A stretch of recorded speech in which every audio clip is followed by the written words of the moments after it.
Hi everyone, my name is Lisette and this is my channel Otaku Reads, and this will be my first manga haul video. This is going to be from Stuf. I did participate in their birthday sale that's going on right now. I believe it was week 3. So I am excited to start filming my manga collection journey and just to be like a lot more involved in the community. I do just want to be able to talk to more people about manga and even anime, just because I don't really have too many people in my life right now that are into it as much as I am. So I think that would be really cool. But yeah, let's get started. So there was quite a few Viz titles that were on sale for week 3. So I did get 20th Century Boys by Naoki Urasawa, and this is published by Viz. So yeah, so I got volumes 3 through 11. This is volume 10. They did not have volume 2 in stock. Well, volume 1 and volume 2 in stock. I did search for the other volumes and it looks like volume 2 might be a little harder to get, but that's okay. I'm okay with being a bit patient for it. I do have a lot of other series that I started. So basically it's like I have something to read. I even have things to read online, so yeah. Sorry if I'm not reading the volume numbers. It's just going backwards, 11 through 10. Sorry, 11 through 3. So this is volume 4. One thing I did want to point out is like the covers are really nice. They have a bit of like a glossy, kind of textured color right here with the letter, so I feel like it's got a nice little grip. And also the art, I can just kind of skim through a little bit. And then we have the last one, that is volume 3. And to really sum this up, honestly, I've like seen a lot of little summaries online and it's kind of hard to pinpoint exactly like what the theme is about. I feel like it's just there's a lot that's going on, and basically whatever's going on is threatening humanity. You have a group of characters that are out to kind of figure out what's going on, and they like save the world. Well, I probably shouldn't say quotation marks because I think they actually do save the world. Or at least they're trying to, right? I haven't finished it, so I'm not sure exactly what happens afterwards. So the next books that I got, actually I think I'm gonna move these here just because they add as a cute little background thing, because my thing's a little bland. We have I Hear the Sunspot. These are the last 2 volumes, but they go by different titles, and this is the 4th volume, and it's I Hear the Sunspot Limit 2, and this is by Yuki Fumino, and it's published by One Piece Books. So we have that one, and then we have I Hear the Sunspot Limit 3, and this one's like a lot chunkier. Yeah, I guess to kind of sum this up, so it's about these 2 boys. They're college students, and one of them has a hearing disability and he has a hard time connecting with other people until he befriends one of his classmates, which is one of these people, and he seems to open up a lot and create, like, they begin to kind of form this connection. I think they start developing feelings for each other. So that's like the basis of what I know. I'll go ahead and show a little bit of art. Oops. And yeah, I don't know what the rating is on this. I kind of want to say that it's like maybe for older teen, or maybe this was the 2nd series that was on sale, and this is Meisen Ikoku by Rumiko Takahashi. Rumiko Takahashi is one of my favorite mangakas. She is the creator of Ramna One Half, Inuyasha, Mermaid Saga, Yorosei Yatsura, Ren Ni, I believe, or Ren Nei. There's a new one that's coming out. I think it's already been published in Japanese, but not yet translated in English, and it is called Mao. And from what I kind of got the gist of, I think it's about like a series consisting of like exorcists and stuff. It falls right into the lines of like stuff that she's already created, like with like Inuyasha, Mermaid Saga, like dealing with demons and stuff. I just really enjoy her stories. I'm more familiar with Ramna and Inuyasha because back in middle school and high school, I actually those were the books that I used to see all the time at the library, and I used to just pick up all the random volumes. Yeah, I'm actually kind of trailing off. So this is Mason and Koku, and this is volume 4. I already have volume 1 through 3. Oh, so cute. I think that's Godai. Actually, no, I think that's someone else. But yeah, the covers are just super, super nice.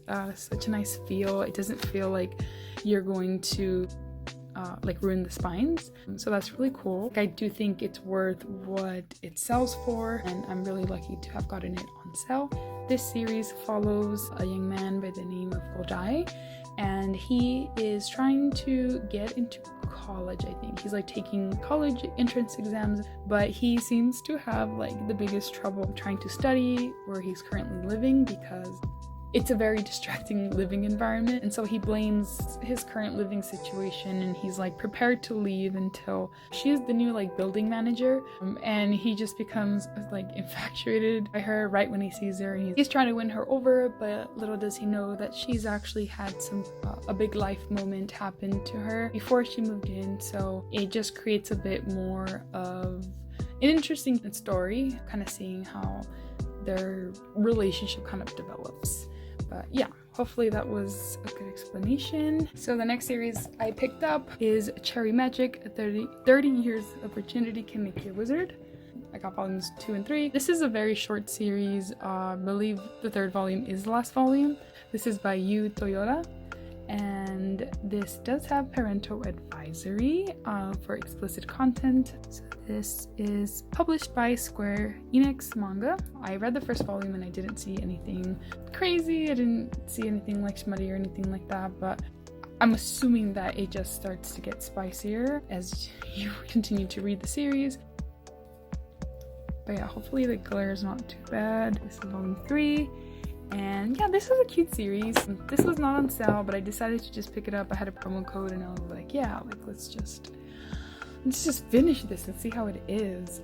So this story follows Adachi. He is 30 and he hadn't had any dating experience prior and never really had any intimate relationships before, and so he, for whatever reason, develops the ability to be able to read people's minds through physical touch. One day he bumps into his coworker Kurosawa, who is this very handsome and popular coworker. Yeah, little does he know that he has, I guess, the fattest crush on him, and one day he bumps into him. He's like, oh, so you feel this way about me.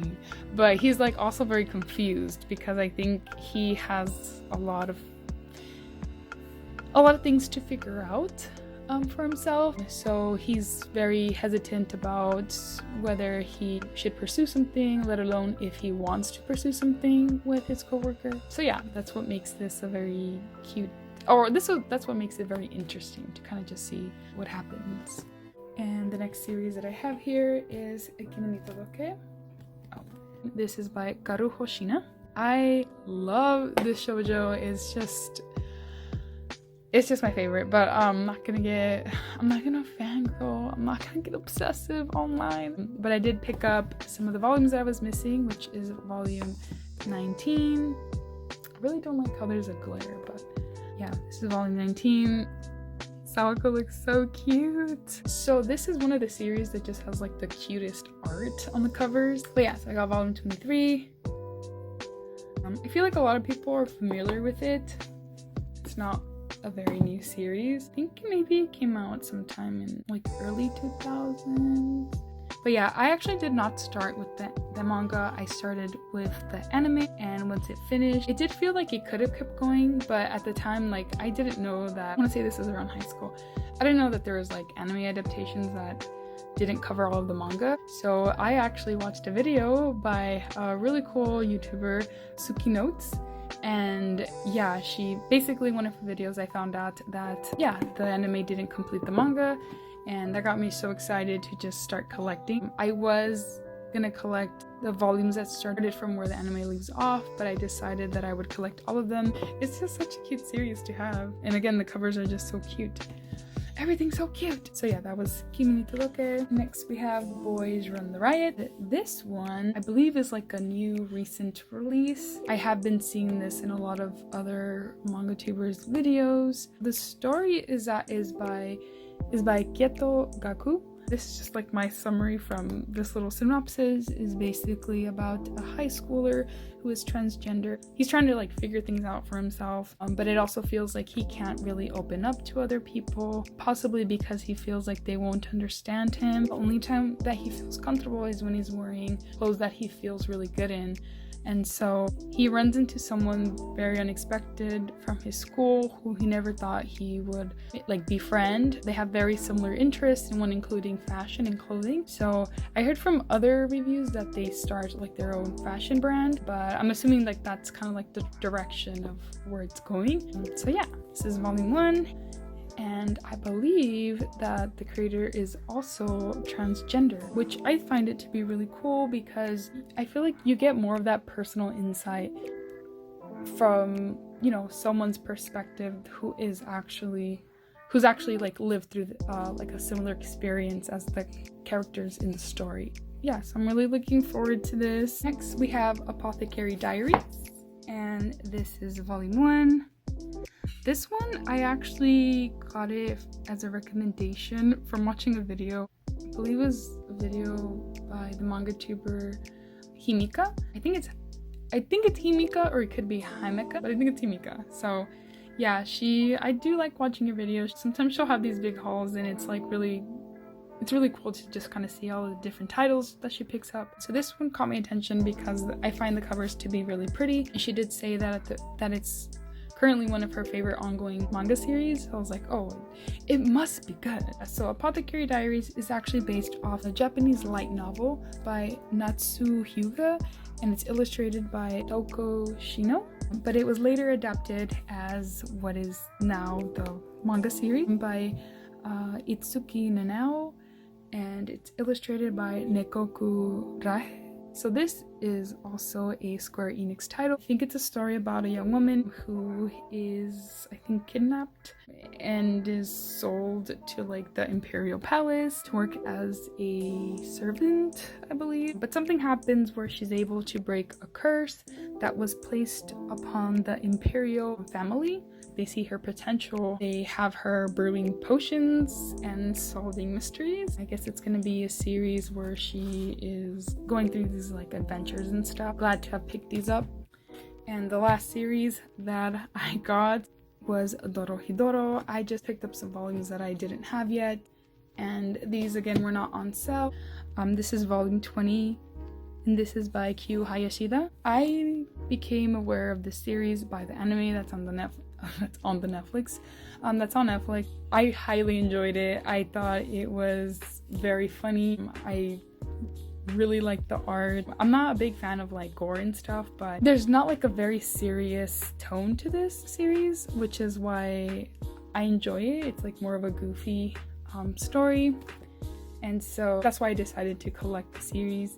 I have a lot of random volumes at the moment. I believe I picked up volumes 6 through 8 and 20 and 22. Yeah, I do plan to collect them all, and the reason I did is because the anime doesn't complete the manga, but also because the art is just so much more detailed than the manga. The art is just so much more detailed than the anime. It's so pleasing to the eye, basically. I do highly recommend this, but it does have parental advisory for explicit content. Like I said, it's a lot of violence and gore. So just something to kind of keep in mind. This volume I already had. I feel like it just sums it up very well if you're not familiar with Dorohedoro. In a city so dismal it's known only as the Hole, a clan of sorcerers have been plucking people off the streets to use as guinea pigs for atrocious experiments in the black arts. In a dark alley, Nikaido found Kaiman, a man with a reptile head and a bad case of amnesia. To undo the spell, they're hunting and killing the sorcerers in the hole, hoping that eventually they'll kill the right one. But when N, the head sorcerer, gets word of the lizard man slaughtering his people, he sends a crew of cleaners into the hole, igniting a war between the two worlds.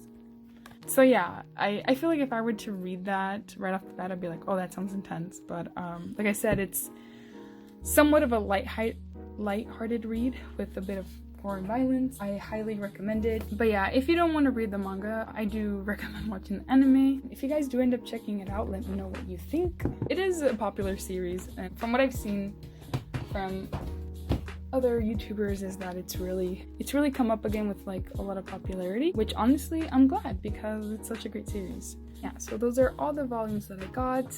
And yeah, so thank you so much for watching this video. If you did enjoy it, go ahead and give it a thumbs up, and subscribe if you do want to see future videos on this channel. And yeah, I will see you guys in the next video. Bye!